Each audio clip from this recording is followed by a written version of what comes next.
Thank you very much. Now we would like to start the keynote address 2. The lecturer for the keynote address is Mr. Patterson. He lives in Washington in the United States. He belongs to the Ruby core team and also Ruby on Rails core team. He is working for Shopify, located in Ontario, Canada, and they are making effort for the improvement and the enhancement of Ruby. When he has time, he enjoys cooking and also being together with his family members. He is a cat lover, and he is actually enjoying a lot of things in life. So he will discuss his experience about Ruby. Thank you.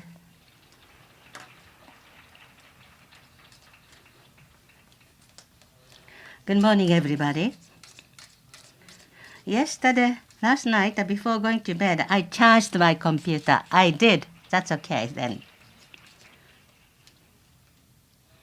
Good morning, everybody.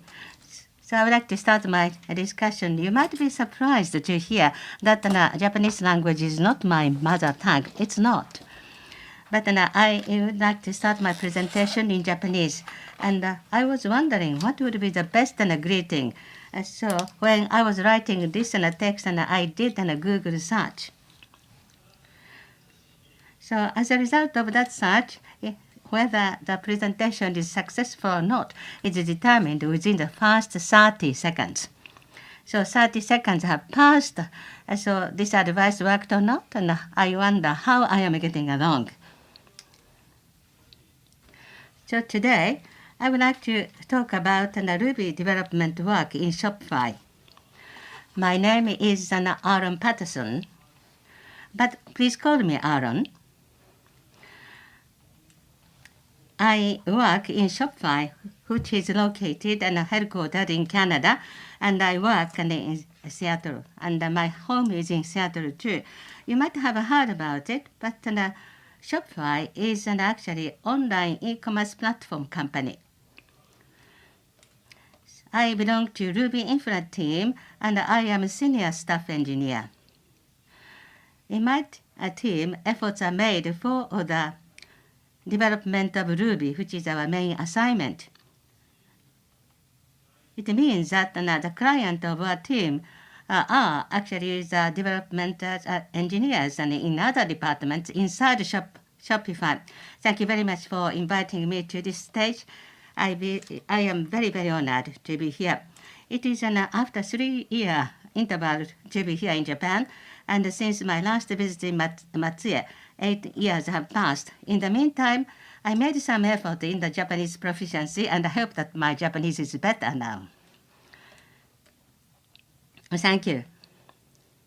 The title of this presentation is Ruby Development at Shopify. To be honest, I like to give some sort of pun, as actually I incorporated two meanings, hidden meanings, in the title. Firstly, in Shopify, the development engineers are using Ruby in what way? So I would like to talk about it. And also in Shopify, effort is made for the Ruby development, so the speed and velocity and also memory quantity are discussed, and so we like to discuss various projects. I would like to talk about the various projects based on Ruby. So my part will have some engineering presentation, but in the audience, not only the committers, engineers, but also students and also business owners are here. In this context, therefore, I would not talk all the time about engineering and technology, but there are some technical part, so please listen to that, and I would appreciate your effort to understand some technical parts as well. I am involved in Ruby development, and what was the trigger? And I would like to talk about why I came to be interested in Ruby. And also I will discuss in Shopify how Ruby is utilized. And also I would like to talk about the effort of development of Ruby in Shopify. Past, present, and the future will be talked about. My understanding of the Ruby. I believe that this goal, the goal of this presentation is that all of you understand why we use Ruby. The conference is RubyWorld. Therefore, I believe that my talk is in line with this conference itself. I will do my best for this presentation. So many students are thinking about learning programming, and some of you might know some programming languages, and I hope that you understand the value of learning Ruby. On the part of the business owners and also entrepreneurs, when you listen to my talk, you can learn something about the benefits of Ruby by introducing Ruby, the problem solution, product development, and also website commerce can be supported. This is an excellent language. I hope that you understand. You would share that understanding too. I encountered Ruby and started to learn about Ruby. What was actually the trigger? I am a professional programmer. In 1999, I started that initiative. In order to make money to support my tuition fees at the university, I started to work. When I was a student, BASIC was the first language I encountered. But when I started to work and use in my work, Perl was the first programming language. So BASIC and C++, and then Perl. I didn't like Perl so much, but profiling was rather easy, and I felt comfortable about using Perl 5. But Perl 6 is supposed to be very, very good one, and it is rather easy for developer. And I worked in the company. I was paid, and I could actually pay my tuition fees at university. Therefore, Perl was good. But retrospectively, what I can say about Perl is that I was thinking that Perl was good, and I was enjoying it. But I am rather surprised when I remember that. This is one of the examples of the Perl program, rather classical one. This code is much better than what I wrote. That's true, but when you read this code, there are many questions which surface. For example, code is saying shift. The statement includes shift, but from where are you shifting? And also, what is the type of self? And self is sometimes used as a hash. However, it is also used as an object with a method. Furthermore, here is a symbol. What symbol is it about? And how, in the last and the final line, the figure 1 is stated. So these are the questions. So you might have learned Perl, and so I believe that you can answer those questions satisfactorily. Perl is a wonderful language, excellent, but there are so many things you have to learn by heart in order to use it. So when I think about Perl, I think that there are many, many rules in programming. And once you remember the rules, you can answer the previous questions. But you are writing programs, so you have to think about the program, and also you have to think about the rules. So the language and associated rules have to be considered. The longer time you spend for the rules, the less time you have for the solution. So it means that the more rules, the more time to work. Around 2001, I learned about Java. Around that time, American high-tech industry had collapsed, and then .com had crashed as well. Around that time, I was wondering if I had to discover a new job. I was rather worried in those days. And one day, my supervisor boss said that if you don't learn Java, I will fire you. Therefore, although I didn't like Java-based programming, the circumstances did not allow me to say anything like that. So I decided to learn Java. The Java development environment and also compile time was actually rather slow. Therefore, I didn't like Java, to be honest. But today, I do not talk about the Java environment, but I would like to discuss Java as a language. So I would like to show you some codes which might be quite similar to the ones I was writing in those days. This is quite a typical program which I might have been writing. So what is this program is connected to what? May be easier to understand that than var. For example, name strings are actually connected to parameters, and the code flow is easy to understand. Even though you don't understand many rules, and you can understand how this program is flowing. But there is one thing I would like to note. Here, there is the person object assigned. So this object pattern or type is person. You know that. Therefore, why do you have to have the repetition of the information in here? Furthermore, you create a string here, and as is shown, the type is a string. However, why do you have to repeat that same information here again? So it is repetitive, isn't it? The second point, this is a getter and setter method. Here is a problem of getter and setter method. Actually, this method capture only first name. Therefore, last name should be actually added. So it means that the code will be like as follows. Then new field is to be added. So in order to add new field, two new methods are necessary to be added to each field. My perspective is this. So this sort of code is a very repetitive code and a typical one, and it is waste of time. And so I don't want to write such a repetitive code. Now I'd like to show you another example. This is a sample code. So in here, you have to add an integer in the list. So there are integers in each list, and one is actually added, and you should show the integer. In the case of the addition of that, so you have to actually communicate that this is actually integer. So that is in a Java case.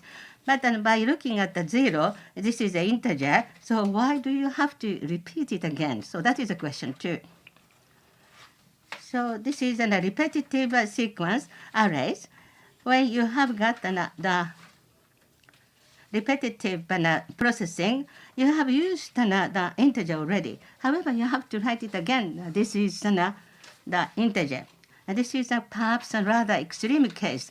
However, among you, you might have learned Java. And if you have that experience, I think that you can understand the situation and you can understand the question which I have mentioned. So there are issues as shown here. So in the Java language, rather unnecessary bookkeeping is actually is present. That is the cause of the problem. So Java, of course, has gotten less rules than Perl. However, you have to write the type information anywhere. Therefore, you have got an increased amount of bookkeeping.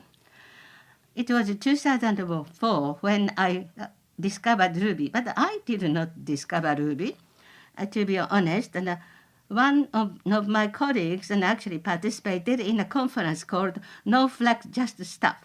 And then that colleague actually gave me the information about Ruby. I tried it, and I just came and fall in love with that. So I tried Ruby,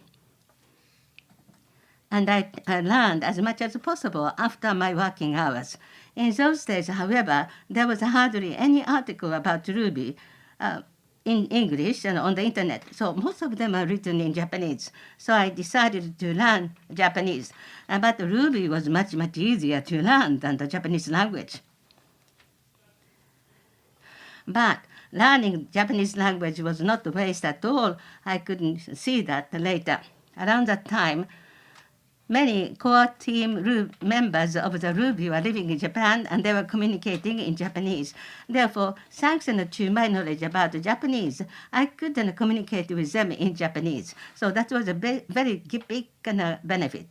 Now let us see Ruby code. This is a sample code. I gave you Java and Perl cases. So it is similar. So the same person class is written by Ruby and in Ruby. Just like the case of Java, just by looking at this one, you can understand how programs flows.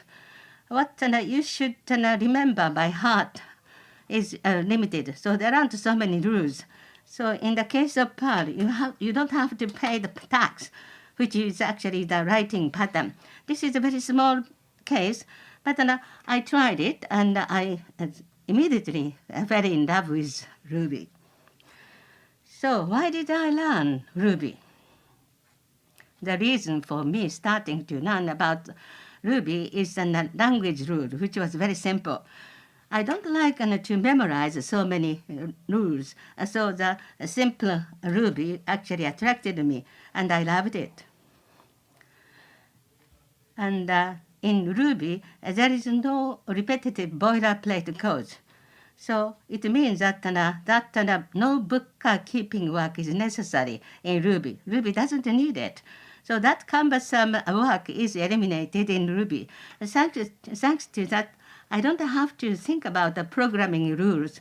And I could just dedicated my time to the solution of complicated business issues. It means that I could complete my assignment much more quickly with shorter time. And of course, I could master Ruby perfectly and much more quickly than Japanese. I am a full-time programmer, Java programmer. Around that time, I started to learn Ruby. To be honest, when I was studying Ruby, I sometimes felt gloomy. One day, I was a bit gloomy because I knew that by using Ruby, I could complete the assignment within half of the time which is necessary for Java. But I was using Java. It means that I was just wasting time in my office. I didn't like it. And so in 2006, I succeeded in getting another job and started to work as a Ruby programmer. Since then, I am a full-time Ruby programmer. So I started to work in 2006, and then I joined Shopify in 2020. So I worked as a Ruby programmer among 5 companies. And in Shopify, I was given totally different an assignment, which was actually the development itself of the Ruby itself. And so C language code and Rust codes are written in my day-to-day work. The reason is that Ruby users don't have to use other programming languages than Ruby. So that is what we would like to achieve. That is our aim of our assignment.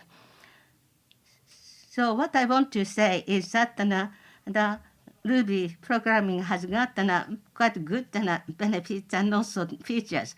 When I started to work around 2006, the companies which were adopting Ruby was not rather difficult.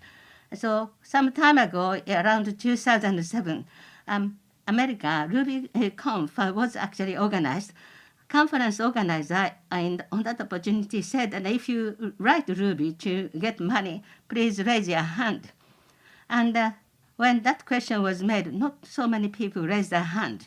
However, today, even that question is not necessary. Such a question is not asked anymore. So you can see that this list and website that lists the top largest Ruby-based companies in the world. Please scroll down, and you can see the market capitalization written and stated in that list.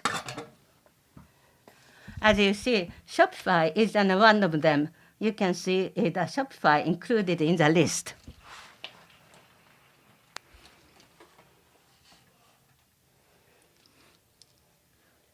So why is it necessary to learn Ruby? Because you can get paid. Ruby is very easy to learn and it's very fun to write. In addition, you can get paid to do that. I've been praising the Ruby language for a while, and I want to take a break for a minute. I'm an engineer, and I've been programming Ruby since 2006.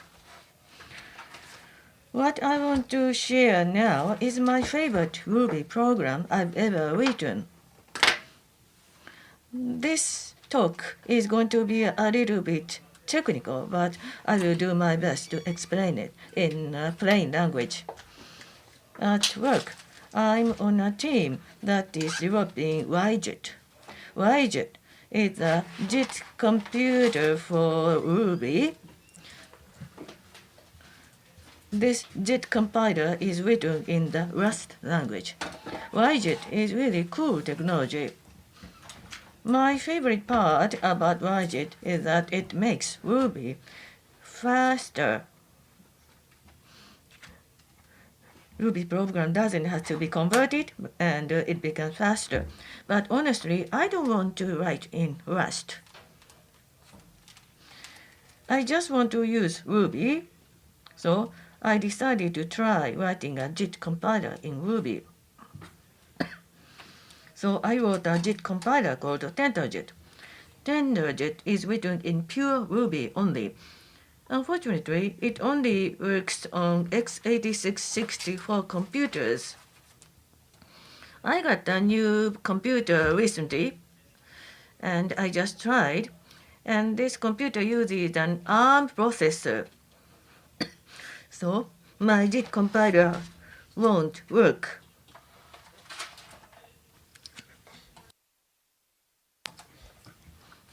Let's talk about how to write a JIT compiler. You don't have to worry about my explanation because I have 1 hour to talk.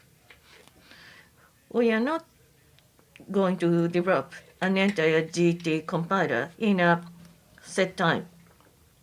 With 2 hours, I could do that, but I only have 1 hour, so my talk will not be too complicated. Therefore, instead of building a JIT compiler, let's talk about the ingredients of a JIT compiler. Building a JIT compiler requires 2 things. First, a way to generate machine code. We call it assembler. Second, they need executable memory. The JIT compiler will write the machine code in the executable memory, and then the CPU can execute it. That's how it works. So, in order to solve the first problem, I wrote a gem called Address-2. This gem solves the assembler part of the problem. This gem is an ARM64 assembler written in pure Ruby. I wrote this gem because I need to generate ARM64 machine code for TenderJIT. But I also wrote it because I know many people would rather write assembly in Ruby than Ruby in Ruby. So this gem lets you write machine code targeted to the ARM chip, but in Ruby code.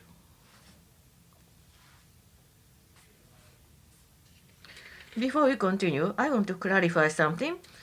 What is a machine code? Machine code is just bytes or numbers, simply speaking.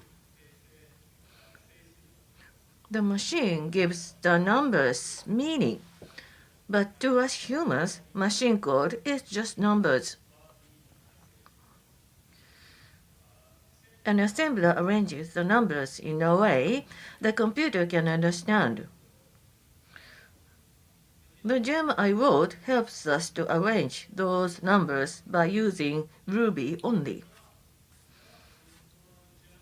Here is an example of using the gem. It just writes machine code that returns some number that happens to read at Food Cafe in hexadecimal. On the left is the actual machine code it's writing. The machine code just puts a number into a register and returns. But what this is not something I wanted to talk about.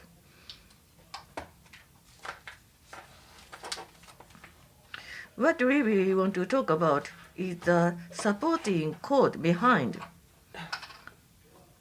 I want to talk about the code that enables this to work.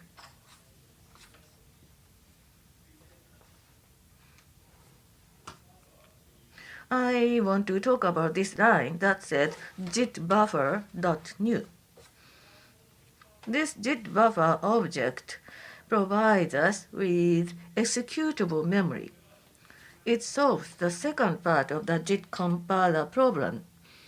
When we write machine code to memory, that memory has to be marked as executable before the processor will run it.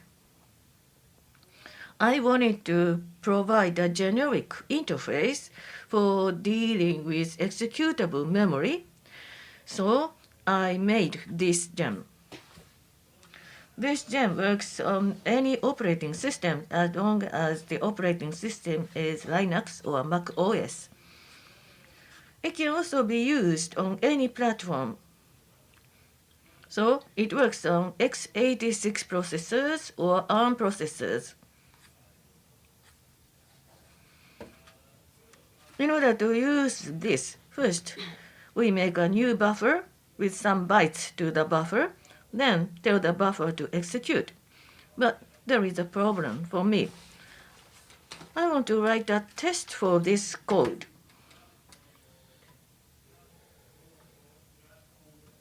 The executable memory can work on any platform. In other words, you can use it on both x86 and ARM platforms. So I wanted to write a test that runs on both the x86 platform and the ARM platform. In order to write a test like that, normally I would add an if statement to check the current platform. For example, here we check the platform. If the platform is ARM64, then we write ARM64 code. Otherwise, we write x86 code. But how do we actually write this code? How can we determine the platform? I think it's too hard to determine the platform that we are using. Therefore, I do not want to write such a code. On top of that, this code introduces an if statement, and if statements means the code is complicated, very much complicated. If we ask any programmers, they will tell you that if statements are just not cool. I really didn't want to write an if statement. So, is it possible to figure out the platform without writing any if statements?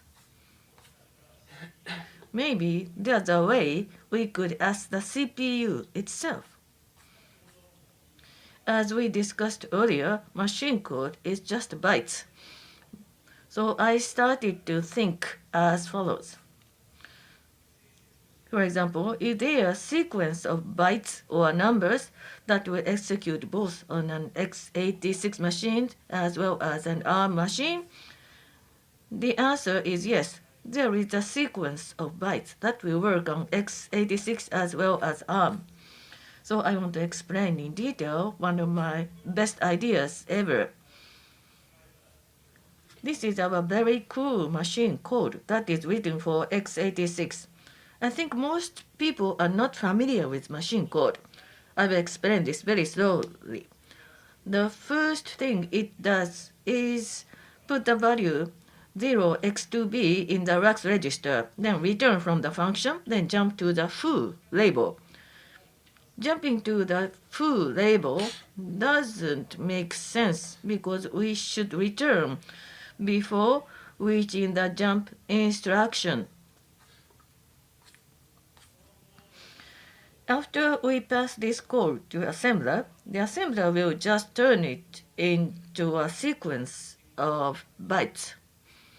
This table displays the byte sequence. On the right is the source machine code. On the left are the bytes for the machine code. There are holes in this table. Here's another program, this time for the ARM64 platform. First, we write 0x7b7 into the x11 register. Then we write x2b to the x0 register. x0 holds the value that will be returned. Finally, we return from the current function. The value we write to the x11 register doesn't do anything meaningful for the program. But the value is convenient in a way. Let's take a look at the bytes for this machine code. Here are the bytes for the ARM64 code. Unlike x86, ARM instructions are fixed width. So each of these instructions are 4 bytes wide. The right side is the human readable machine code. On the left side are the bytes. I left holes in the table so that ARM64 table width is the same as the x86 table width. Let's look at the both tables at the same time. The top table is the x86 machine code. The bottom table is the ARM machine code. I want you to notice something very interesting about the bytes in these two tables. Have you recognized something? The last 2 bytes of the x86 machine code are the same as the first 2 bytes of the ARM64 code. If we smash these bytes together, then we tell the processor to start executing right here. Then these bytes will work on either an x86 machine or an ARM64 machine without any modification. If we are using an Intel processor, it will interpret the bytes at the jump and execute these top bytes. The top bytes will return the value 0 by 2b, 0x2b on Intel platforms. If we are on an ARM machines, it will just put the useless value in the register and then run the rest of the code. The rest of the code will return the value 0x2b on ARM platforms.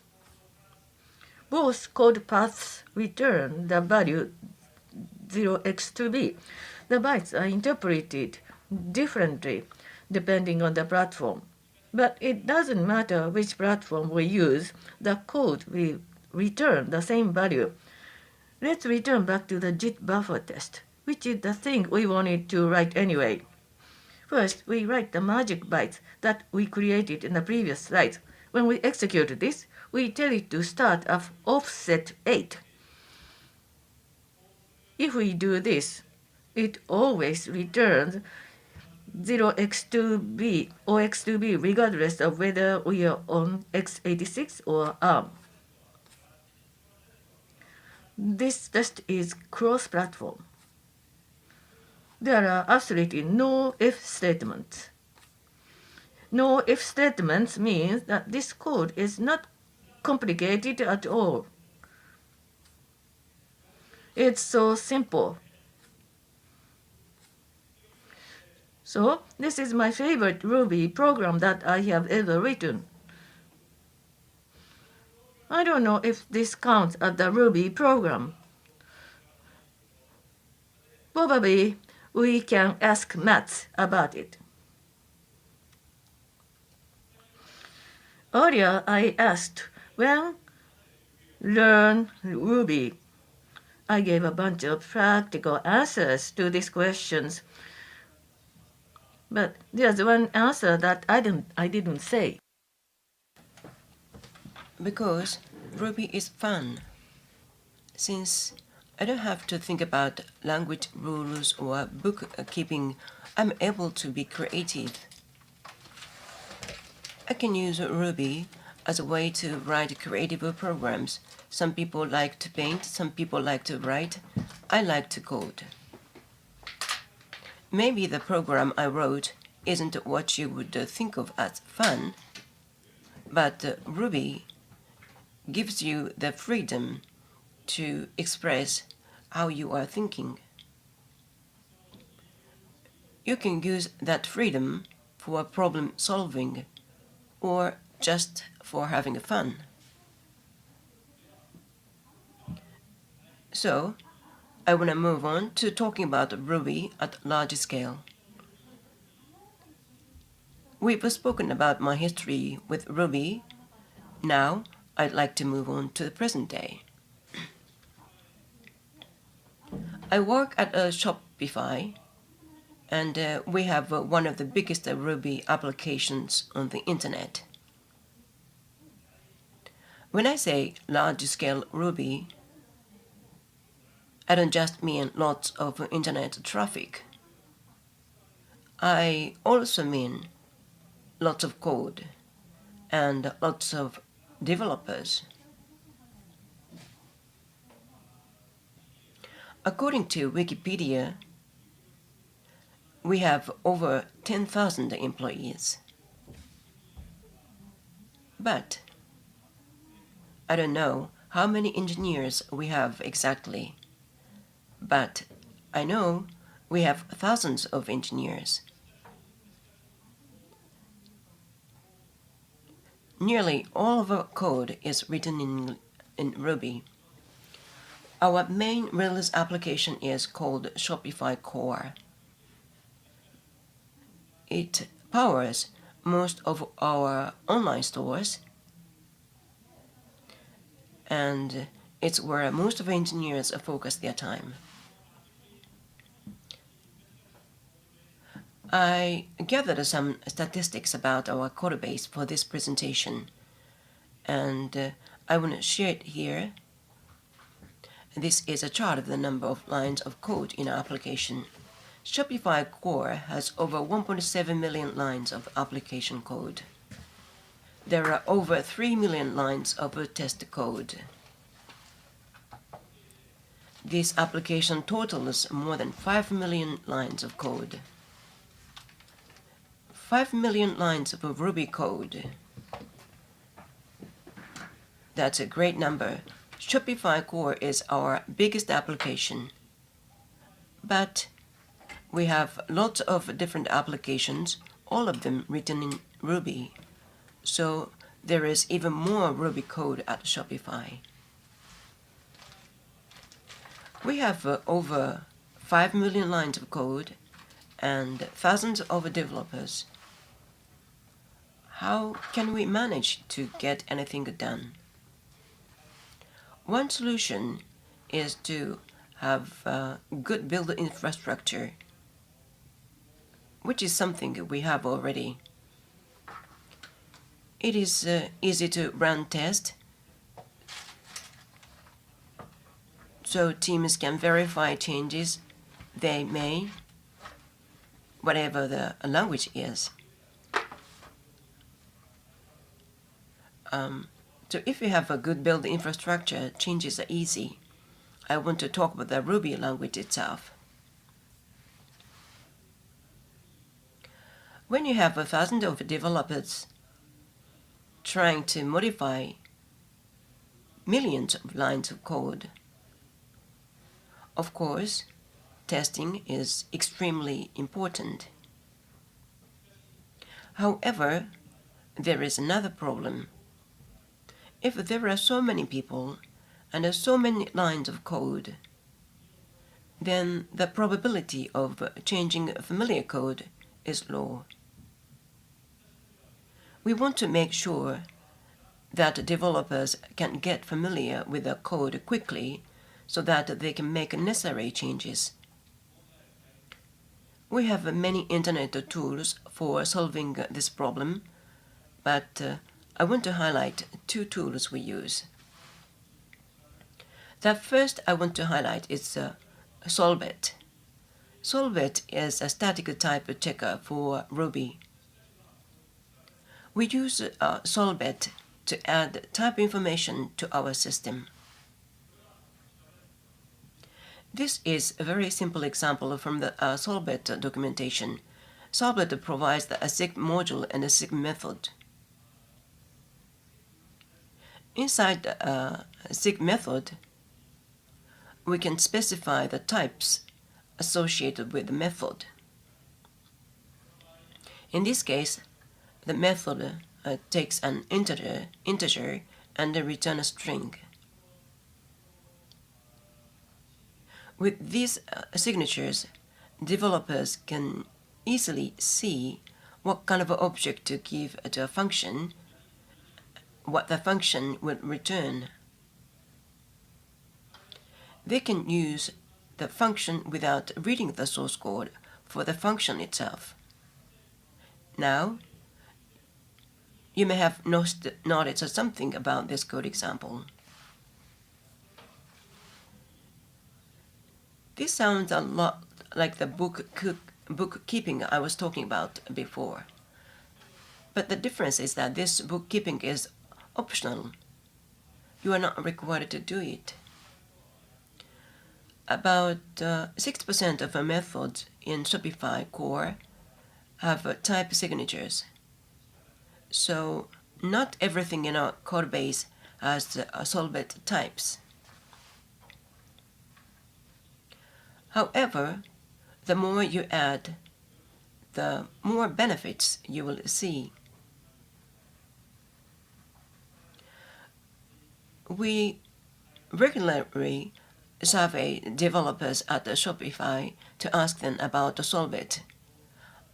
I want to show a couple numbers from our most recent survey. 76% of the survey respondents said that Solbit was able to catch errors in their code. This is important because this type checking happens before developers run any test. In other words, developers are able to find errors in their code before running the code. 75% of respondents say that the Solbit signatures give them confidence when they make a code change. This tool helps engineers deal with large code bases. They can more easily and confidently make changes. Since these type declarations are optional, you can use them as much or as little as you want.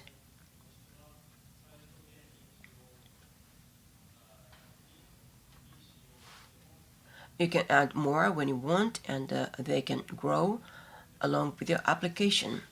The next thing I want to highlight is Ruby LSP. Ruby LSP is a tool that we are developing at Shopify, and you use it with your editor. It tells the editor how to do things like a code formatting or code highlighting. This tool helps you write code quickly and does manual work for you. For example, it will fix indentation.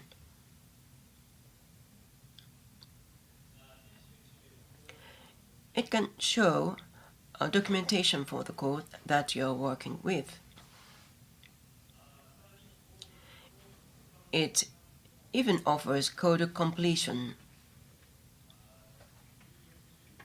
It suggests ways to finish the code you are typing. This feature takes advantage of the type information that we've supplied via Solbit. The more type information this has to work with, the more code completion it can do. All of these features help developers at Shopify modify code they've never seen more quickly and efficiently. Again, I'll ask, why use Ruby? I already talked about this from a developer's perspective, so let's look from a business owner's perspective. you can start your application very easily. Ruby stays out of the way so that your developers can be as productive as possible. This means you can get your product to market very quickly. It is easy to try new things and see what works without spending lots of time in development. Ruby scales along with your business. So when you find an application that works and your business grows, Ruby will grow with you. If you are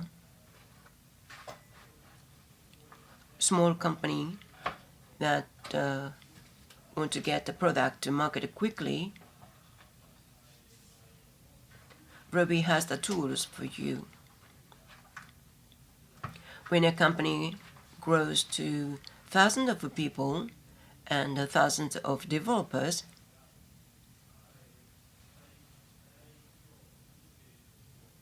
Ruby is still the best.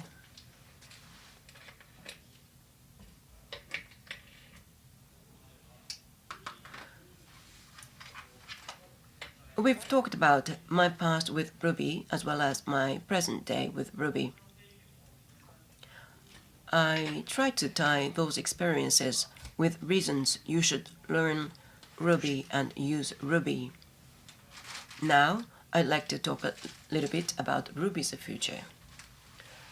The first project I would like to highlight is a project called Error Highlight.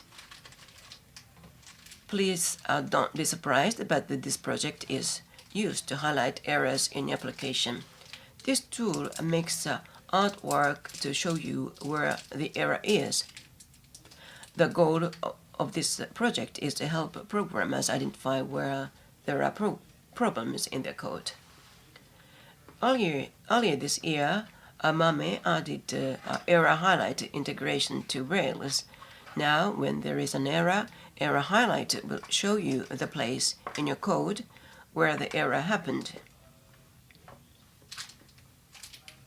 You can see the red line shows the line of code, but the yellow part shows exactly where on the line the problem happened.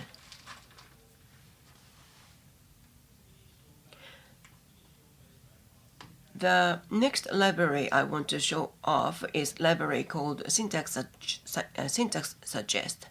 Just like Error Highlight, the name is very literal. This library finds invalid syntax and suggests ways to correct the syntax. If it can detect if your code is missing a keyword, and it will suggest how to fix it. It even has editor support, so you can see the feedback right inside your editor. The last thing I want to mention is a project that one of my colleagues at Shopify is working on. It's a project called YARP. It stands for Yet Another Ruby Parser. It's a parser for the Ruby language.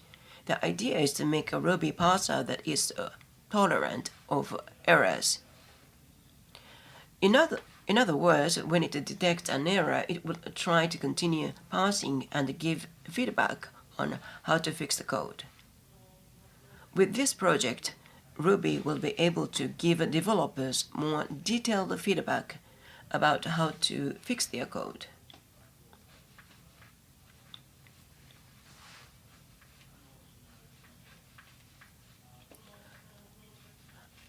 What do these projects all have in common? I think the answer is developer ergonomics. When I talk about ergonomics, I'm talking about not just how easy it is to use a programming language, but also error recovery.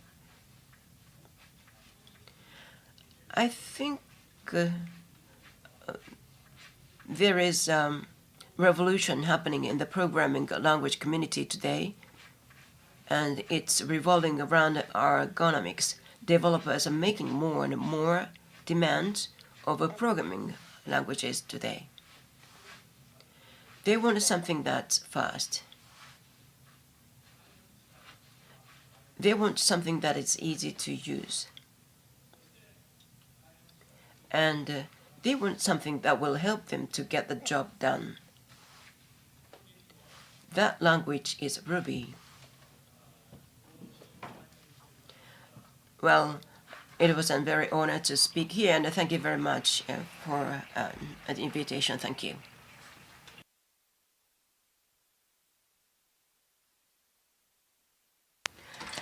Thank you very much for your presentation. Now we would like to entertain a few questions from the audience. If you have one or two, please raise your hand. If you have any question, please raise your hand. Of course, you can ask questions in Japanese. I will do my best to answer the questions in Japanese. The microphone is now to be brought to you.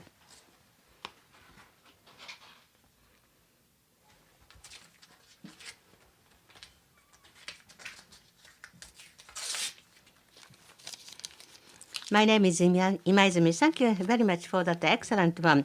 And bytecode, you mentioned, how is it in agreement? How did you find that it was actually in agreement and work properly and correctly? How did you find that? Very, very good question. Thank you. And I tried many things. And then, so Excel is 6. And I was looking at the bytes. So the bytes created was looked at, and the ARM64. So just like an ARM64, so I found a similar movement to that one in ARM64. And how are they connected? So I tried to work out and how they were connected. So then it was matching. I found that they were in agreement. So it was trials and errors. Eventually we found that. Thank you very much for the answer. Thank you. And thank you for the question. Is there any other question? Yes, please. And somebody in the center of the auditorium. Yes, and somebody is raising their hand somewhere in the middle of the room.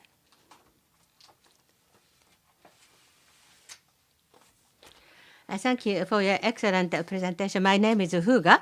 So you were actually talking about the library dealing with type information. And actually RBs was another language which is dealing with that other type information. So RBS that will be actually becoming in the future. What will happen to both of them? And do you have any outlook about those libraries? It's a very excellent question.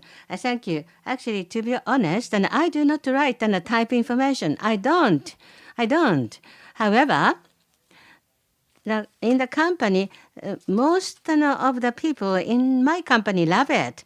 They like it. So other members are actually writing that. But RBS and survey relations, I don't know how they are related to each other. I have to go to the team and ask that question of them. I'm sorry that I can't answer that. Thank you very much for your answer. Thank you very much. Is there any other question?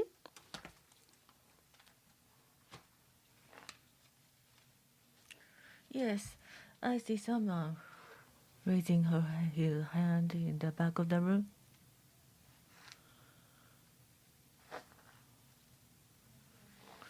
Thank you very much. It was very intriguing talk.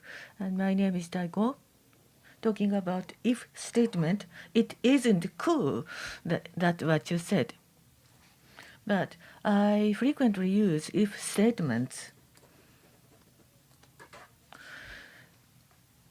So any nice, cool items instead of if statement, if you know something, could you please let us know?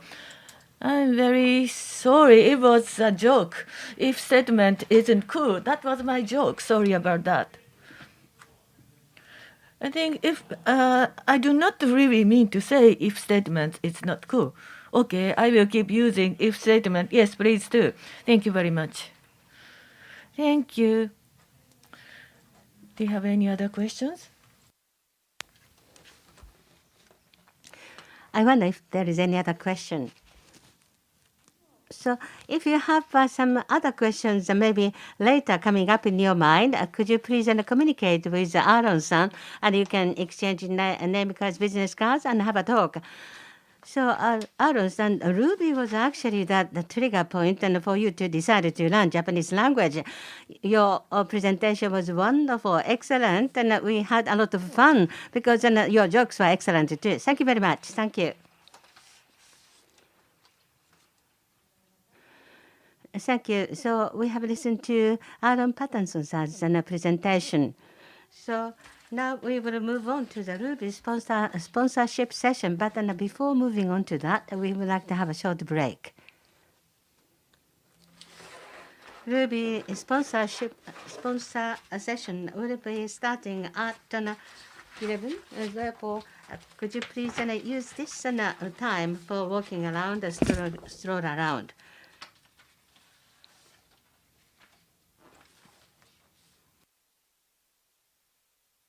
So that next session is starting at 11:30. 11:30 next session.